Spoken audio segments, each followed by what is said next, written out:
I'm smelling coffee, birds are singing just outside. Here comes your mercy, streaming in with the morning light. My heart's racing, waking up to your smile, saying good morning. Saying good morning.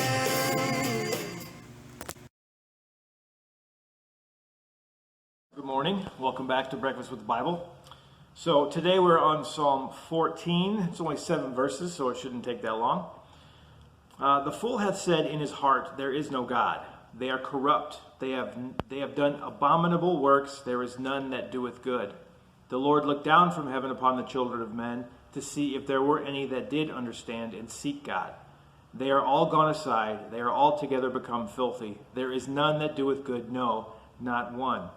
Have all the workers of iniquity no knowledge, who eat up my people as they eat bread, and call not upon the Lord? There were they in great fear, for God is in the generation of the righteous. Ye have shamed the counsel of the poor, because the Lord is his refuge. Oh, that the salvation of Israel were come out of Zion, when the Lord bringeth back the captivity of his people. Jacob shall rejoice, and Israel shall be glad. So my Bible has a heading for each psalm. This one is called Man is Corrupt. But I'm going to call it the fool, really. So verse 1, a commentary said that this psalm could be dedicated to the atheist. But I think it goes much deeper than that. If we notice, it says, the fool says in his heart. This is more than vocalization. This is more than the vocalization of the atheist saying there is no God. Even corrupt, wicked men who believe there is a God does not live as though he were real. So the fool hath said in his heart there is no God. This is not just saying it, this is living as if there were no God. The fool says in his heart, which is manifested by the way he lives. The idea is supported, of course, by the rest of verse 1. They are corrupt, they have done abominable works, there is none that doeth good. Now, the denying man is a fool because he is denying what is plainly evident. I think we can go to Romans for that one. It says that the things are clearly seen. God is obviously here. He's obviously the creator of the universe, and it's clearly seen. Even in Titus, it speaks about things that God has done is clearly evident to people. So verse 2 and 3 lead me to Genesis 18. And I'm going to go there real quick. And you're probably familiar with the story. Genesis 18, 20 and 21 says, if I can get there. Okay. It's these thin pages. 18, 20 to 21. Okay. Let's see. Seeing... verse 18, 20, okay, yeah. And the Lord said, because the cry of Sodom and Gomorrah is great, and because their sin is very grievous, I will go down and see whether they have done altogether according to the cry of it, which is come unto me, and if not, I will know. And then if we go to 23 to 33, and Abraham drew near and said, wilt thou also destroy the righteous with the wicked? Peradventure, or perhaps, there be 50 righteous men within the city. Wilt thou also destroy and not spare the place for the 50 righteous that are therein? That be far from thee to do after this manner, to slay the righteous with the wicked, and that the righteous, I'll just put it up here, should be as the wicked. That be far from thee, shall not the judge of all the earth do right? And the Lord said, if I find in Sodom 50 righteous within the city, then I will spare all the place of for their sakes. And Abraham answered and said, behold, now I have taken upon me to speak unto the Lord, which am but dust and ashes. So Abraham is kind of trying to bargain with God in a sense, okay? And he's doing it in such humility. Behold, now I have taken up to me to speak unto the Lord, which am but dust and ashes. I know I'm just dust and ashes, but I'm taking a step to speak to you, Lord.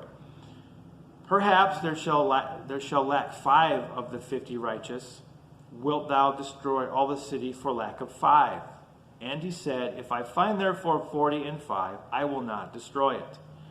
And he spake unto him yet again, and said, Peradventure there shall be 40 found there. And he said, I will not destroy it for 40's sake. And he said unto him again, Oh, let not the Lord be angry. I don't want to bug you. I'm not trying to make you angry. And I will speak. Peradventure there shall 30 be found there. And he said, I will not do it if I find 30 there. And he said, Behold, now I have taken upon me to speak unto the Lord. Peradventure there shall be 20 found there. And he said, I will not destroy it for 20's sake. And he said, Oh, let not the Lord be angry, and I will speak yet but this once. Peradventure 10 shall be found there. And he said, I will not destroy it for 10's sake. And the Lord went his way as soon as he had left communing with Abraham, and Abraham returned unto his place. Okay, so obviously we know what happened. Okay, we know that God didn't find any righteous in Sodom and Gomorrah, and fire and brimstone, and it was pretty intense. But we know God already knew that there weren't going to be any. It wasn't a surprise. God wasn't like, well, okay, you might be right. I might find some. God knew already that there wasn't going to be any. But he allowed Abraham to try. Okay, this proves Abraham's heart, and also shows Abraham that God had to do what he intended because of his justice. Abraham had to know that God is just, and Abraham tried because Abraham didn't know, but God knew. The questions allow us to see our own hearts. Verse 4, if we go back to Psalm 14, it says, Have all the workers of iniquity no knowledge, who eat up my people as they eat bread, and call not upon the Lord. So David cannot understand how people can be so foolish. David sees clearly what is obvious. God is who he says he is, and David cannot fathom someone denying his existence.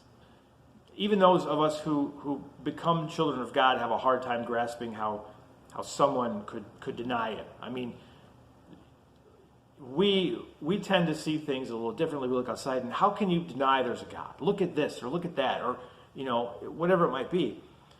And then we think about when we lived as if he wasn't real. And then we can't believe that we'd ever actually could have been that foolish. Once our eyes are open to see who God really is, it boggles our minds to go, how could I have been so foolish? How could I have not seen it sooner? One commentator said regarding verse 4 is, practical atheism is, of course, prayerless. So verse 5 says, There were they in great fear, for God is in the generation of the righteous. Taken from enduringword.com, it says, After asking the question, David now answers it with great wisdom. The workers of iniquity seem strong and confident, but they are actually in great fear because they cannot erase the consciousness that God is with the generation of the righteous. As strong as they may wish to deny it, they live under the cloud of knowing that they are battling against God and can therefore never win. This should be a warning to those who think they could defeat or do away with God.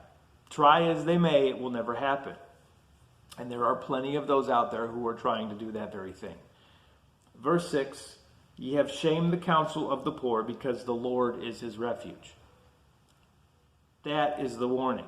David is addressing the wicked, saying, You have worked against the poor, but God is a refuge for them and cannot be breached.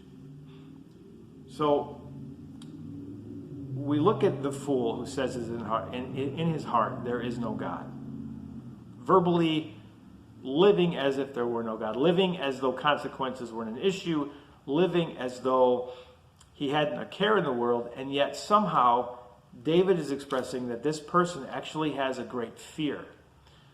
Now there's this fear of death that you would have if you really thought about it without taking refuge in God. So the wicked have this fear, and sometimes it's a fear they don't even realize. And it's this fear that no matter how hard they try, and that's why they try so hard to eliminate God, is because they're trying to eliminate the fact that they know in their hearts that there will be judgment. If I can eliminate God, I can eliminate the possibility of judgment, and I can live as I want to live without the consequences or without worrying about the hereafter. So this effort to erase God from everything. If I can convince you that he's not real, then you will live however you want to live, and you will think you are free. If I can eliminate God from the topic of conversation, from the media, from the textbooks, from public square, from wherever it might be, then we will no longer feel guilty about going against him. We can parade around as we want and do the things we want to do without having to worry about it, because we've convinced ourselves that there is no God. But see, that's the folly. That is the foolishness. That is the dread there should be if you ever feel that way. And again, that's why they work so hard to try to eliminate him. That's why they put so much effort into it, because it's counteracting the fear. It's counteracting this idea that if I can't eliminate God, if I can't eliminate what I know to be true, whether I want to or not, then I have to answer for my choices. I have to answer for my choices that go against the commandments that have been written on our hearts. It is God's moral code that's been given to every man, woman, and child, and you can't get rid of it. So if I can erase God, then I can erase this idea that I'm what's the word? I can't think of the word now. I'm responsible, if you will, for what happens because of it. And you wouldn't try so hard to eliminate something if you didn't think it was a threat. So the foolish man believes that God is a threat to his freedom, to his way of living as he wants to do whatever he wants to do, Sodom and Gomorrah style, right? So if we can eliminate God, then we can eliminate the burden that I have that God has planted in our hearts. But see, it's a circle, because you can't eliminate God, and you can't take away the truth of the law that he's put on our hearts. So that's why people are so angry. They don't even realize that they're so mad and angry at everything because they can't win, and they know it. We know David's confidence in God, yet at this moment it appears David has a difficult time with it. So David is pleading that God would bring the victory and deliverance he has promised. If God never existed, people wouldn't have to work so hard to deny his existence. And I think of Christ has already given us the victory. So the confidence that David has is this: I can walk into battle because I know the battle is the Lord's and that the victory has already been claimed. I'm not walking in fear. I'm not walking into a battle I don't know if I'm going to win or not. I am walking into a battle that, as far as it may be, has already been won. So David has this confidence that God is a promise keeper. Everything God says is true, And if God says he's going to do something, he will do it. And that's why David is such a good example of this unwavering confidence. You know, I loved Psalm 13 from yesterday, when he starts out with this feeling like God has forgotten him. And yet he ends it with, but I have trusted. I know I might feel this way, but I know this is true. So David's exemplifying his confidence and showing us an example of what we can be, what we can believe and know, regardless of what's going on around us, regardless of the turmoil and the craziness and the nonsense and the whatever that is, flopping around your television set right now. It is this confidence that we can have in God that says, this all stuff's going to go away. This all stuff doesn't matter. It's nonsense, it's garbage, it's useless, it's vain, it's whatever. And I may feel overwhelmed sometimes. I might feel like, does this stuff just not stop? It gets worse and worse. It's garbage everywhere.